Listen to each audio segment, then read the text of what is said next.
table est ouverte depuis un mois, on finit de tourner demain, qu'est-ce qu'il y a quelque chose? Il dit non, non, il veut juste te parler. Le lendemain, le téléphone sonne, je lui parle, il me dit on vient d'éliminer ton poste, je suis à Ramallah. C'était pas loin de 2000, on était en 2003, 2004, il y avait eu la deuxième intifada en 2002. Yani, on était en situation de guerre. J'étais hors de moi. 24 ans que j'ai travaillé dans cette boîte. Je retournais 2 jours après. Ils n'attendent pas que je retourne pour me voir de face à et me dire bon, mais malheureusement, on a été obligé de. Bref, alors je me sentais rejetée comme un vieux Kleenex. Et bon, j'ai fini ce film. Et puis j'ai décidé que ma sœur était en Égypte et que c'est my best, la meilleure, la plus belle, celle que j'aime le plus au monde. Et j'ai décidé de venir passer du temps avec elle avant d'être trop vieille. Et donc je suis venue ici et j'ai rencontré Karim Gamaleddine qui avait agi comme producteur quand on avait fait Les 4 femmes d'Égypte. Et c'est là qu'il m'avait proposé, lui, il me dit, je sais que tu veux, parce qu'on en avait déjà parlé, de faire un film avec les enfants. Il me dit, tu veux faire ça, alors bon, ben vas-y.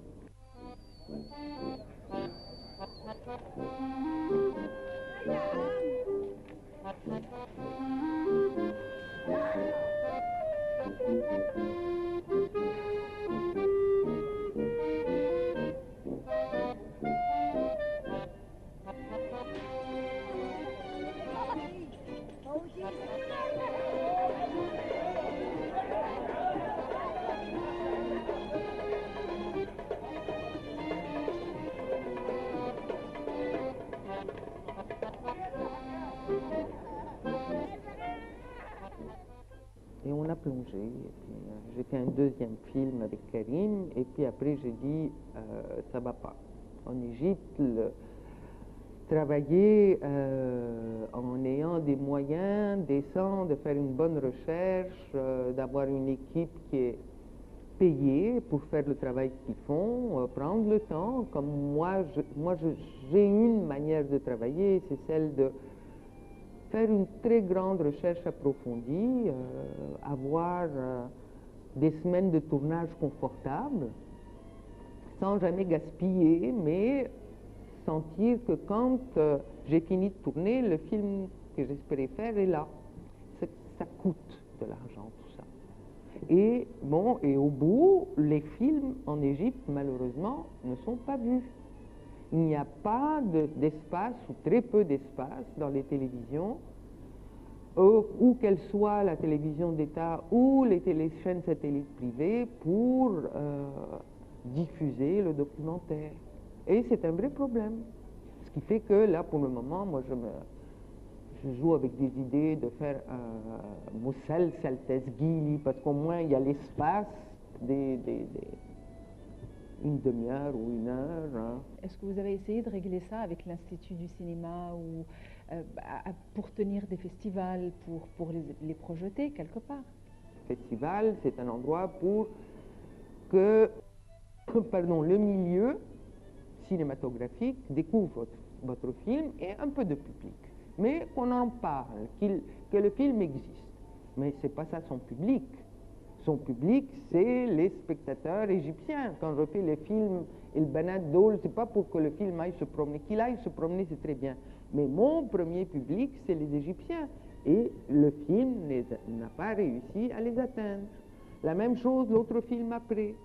Et évidemment, il y a des gens qui peuvent vous dire, bon, ben, on pourrait vous le diffuser. Mais il faut payer. Le producteur a payé pour le film. Il faut bien qu'il revienne un peu dans ses dépenses. Mais l'Égypte, pour le documentaire, la voie est très étroite. Et quand vous travaillez pour une télévision, eh bien, elle va vous donner des petits moyens. Hein, travaillez vite, vite, faites votre recherche, bâclez votre recherche, tournez-moi ça vite, allez hop. J'ai travaillé pour la télévision, j'ai travaillé comme ça, au Canada, au Québec. J'ai fait des émissions et finalement, à un moment donné, La première, je travaillais comme une folle. La deuxième, bon, ben, on rentre dans le moule, on fait petite demi-heure, pas mal, ça marche, mais où est le film, où est la création, où est le défi, où est le... Ça prend du temps. Vous avez besoin de temps pour réfléchir à un sujet, pour que tout à coup, moi je crois que chaque film a sa voix. Il y a des films qui ils trouvent chaque film, c'est une histoire qu'on raconte. Et chaque fois, on ne va pas raconter la même histoire chaque fois. Il faut raconter une autre histoire, trouver une manière de le dire. Et ça se fait d'une façon, comment dire, Yani, il faut que la recherche et les personnages et vous, tout ça se rencontre pour que on arrête, on trouve la manière de raconter cette histoire. Tahani Rachid, vous avez vécu plus de 30 ans au Canada et en rentrant, qu'est-ce qui a changé en Égypte? Qu'est-ce qui vous a le plus frappé? Tout changé. C'est-à-dire, moi, je me disais, tous les 6 mois, les choses avaient changé en Égypte. Il y a des choses qui n'ont pas changé dans la nature des gens que j'adore, et c'est pour ça que je suis ici. J'aime vivre en Égypte, j'aime le contact avec les gens en Égypte, même s'il n'est plus aussi coulant et facile qu'il n'était, il demeure quelque chose qui, moi, me remplit le cœur. Je suis heureuse d'être ici. Il y a des choses difficiles, la vie quotidienne n'est pas donnée à tout le monde, hein. C'est difficile, vivre, travailler, élever les enfants, tout ça. Moi, je suis très privilégiée dans la vie que je mène ici. Mais une des choses qui a fait aussi que je voulais vivre en Égypte, quand on vit au Québec, qui est un endroit que j'aime, hein, il ne faut pas entendre des choses que je ne dis pas. C'est un endroit que j'aime, les gens sont charmants, la vie quotidienne est facile, j'ai travaillé là-bas, je me suis fait des amis, j'ai fait ma vie d'adulte, je l'ai passée là-bas. Mais on s'ennuie. Ici, on s'ennuyait. Hein, il n'y a pas de... une question n'attend pas de la réponse, qu'il y en a une deuxième, une troisième, et moi, je me sentais dans une bulle là-bas, protégée au niveau de la santé, au niveau de tout. Je voulais vivre à côté de comment vit la majorité de la population sur la Terre. Même si je vis ici de façon très privilégiée, mais je sors dans la rue et la vie me dit, il y a de la pauvreté, il y a du bordel, il y a de la corruption, comme il y en a partout dans la Terre. Il n'y en a pas à Montréal, il n'y en a pas en Europe, mais ça c'est...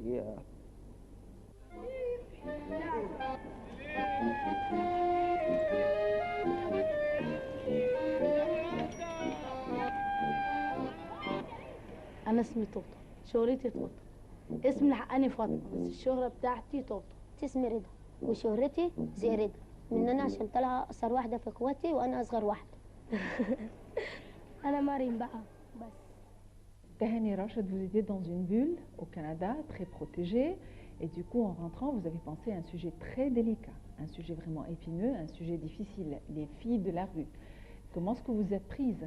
C'est mon producteur avec qui on avait déjà travaillé et on avait abordé l'idée de faire un film avec les enfants des rues déjà quand j'avais fait Les 4 femmes d'Égypte. Très bien. Comment est-ce que vous avez commencé, c'est-à-dire votre première étape, comment est-ce que vous êtes mise en contact avec les filles de la rue? Alors, c'était à travers une association. Moi, j'ai une mémoire qui est une grosse passoire, alors donc le nom de l'association, je ne m'en souviens plus. C'est pas grave, une association oui, caritative. Et là, j'ai rencontré Abla Hind. Et j'ai senti que cette femme était formidable. Les premières fois qu'elle m'a rencontrée, elle est gentille, cette fille, mais ça a pris du temps.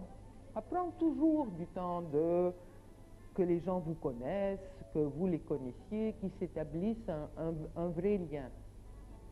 Et donc, je lui ai dit, voilà, moi je vais faire j'ai ce projet de film et j'aimerais ça à travers rencontrer les filles.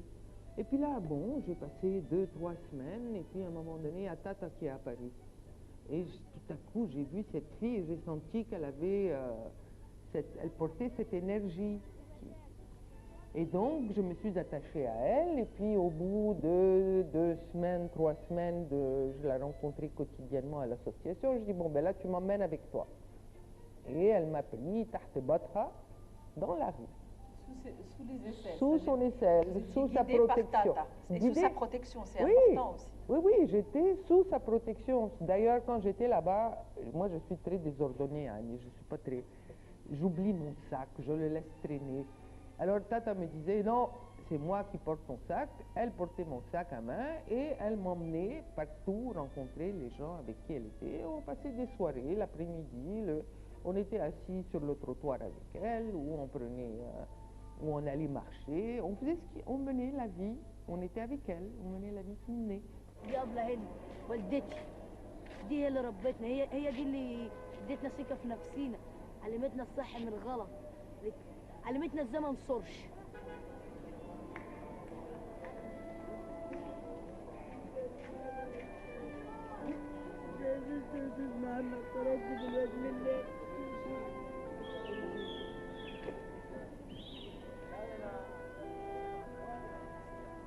ازيك يا رضا؟ عاملة ايه؟ ما قلتليش يا تالتة أول ما جيت، ازيك عاملة ايه؟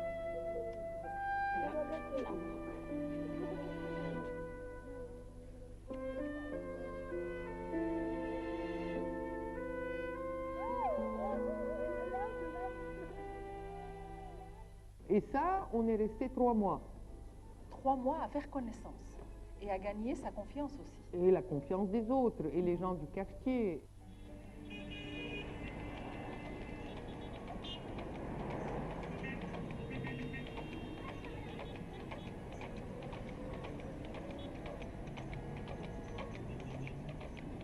أنا ممكن أكون فاشلة،